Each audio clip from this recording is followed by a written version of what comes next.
ಮೇ 6ರಂದು ನಡೆಯಲಿರುವ ಸಂತ ಜೋಸೆಫರ ಹಬ್ಬದ ಪೂರ್ವ ತಯಾರಿ ಇಂದು ಸಾಗರದ ಸಂತ ಜೋಸೆಫರ ದೇವಾಲಯದಲ್ಲಿ ಹಮ್ಮಿಕೊಳ್ಳಲಾಯಿತು. ಇದೇ ಸಂದರ್ಭದಲ್ಲಿ 9 ದಿನಗಳ ಕಾಲ ನಡೆಯುವ ನವೇನೋ ಪ್ರಾರ್ಥನೆಗೆ ಧ್ವಜಾರೋಹಣದ ಮೂಲಕ ಹಬ್ಬಕ್ಕೆ ಚಾಲನೆ ನೀಡಲಾಯಿತು.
ವಾರ್ಷಿಕ ಹಬ್ಬಕ್ಕೆ ಸಿದ್ಧತೆಯಾಗಿ ಈ ಪ್ರಚೋದನೆಯ ಎಲ್ಲವನ್ನೂ ಸೇರಿದ್ದೇವೆ.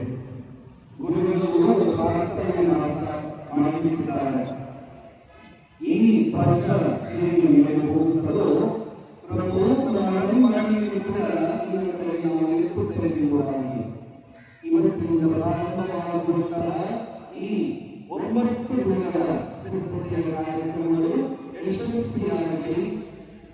ವಿಶೇಷವಾಗಿ ನಾಳೆಯಿಂದ ನಡೆಯುವಂತಹ ಮೊದಲ ಕಾರ್ಯಕ್ರಮಗಳು ನಮಗೆಲ್ಲರಿಗೂ ಕೂಡ ಪ್ರಭುವಿನತ್ತ ಸೆಳೆಯುವುದು ಒಂದು ದಾರಿಯಾಗಲಿ.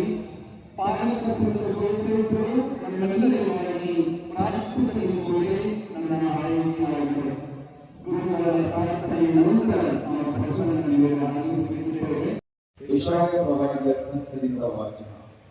ಆಗ ಸರ್ವೇಶ್ವರ ಸ್ವಾಮಿ ದೂರದ ಜ್ಞಾನದ ಗುರುತಾಗಿ ಧ್ವಜಾರೋಹಣ ಮಾಡುವುದು, ಸಿರಿಗಾಗಿ ಅವರನ್ನು ಜಗದ ಕಟ್ಟಳೆಯಿಂದ ತೆಗೆಯುವುದು. ಆಗ ಜನರು ದಯಾಗಿ ದೇವಾಲಯಕ್ಕೆ ಬರುವರು. ಅವರಲ್ಲಿ ಯಾರೂ ಕರೆಸಿ ಬಡಗಿ ಹೋದರು, ಯಾರೂ ಕೂಕರಿಸಿ ನಿಲ್ಲಿಸಿದರು. ಅವರನ್ನು ಬಿಕ್ಕಟ್ಟು ಬೆಲೆವಾಗಲು ಅವರ ಕಟ್ಟು ಕಿತ್ತು ಹೋದರು. ಸರ್ವಶಕ್ತ ದೇವರಾದ ಪಿತಾ ಮತ್ತು ಸುತ ಮತ್ತು ಪವಿತ್ರಾತ್ಮರು ಆಶೀರ್ವದಿಸಲಿ. ಆಮೆನ್.